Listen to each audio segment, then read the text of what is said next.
tôi sẽ không bao giờ phản bội những người là anh em của tôi đâu. Em có chắc chứ? Bơ dâu chắc chứ?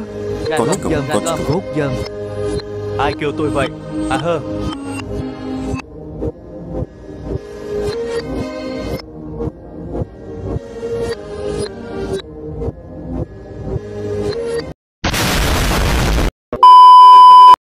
Có chum.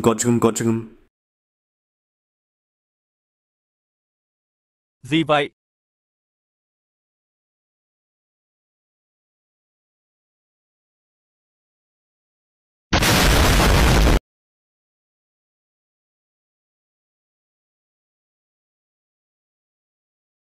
Nó bị gì vậy?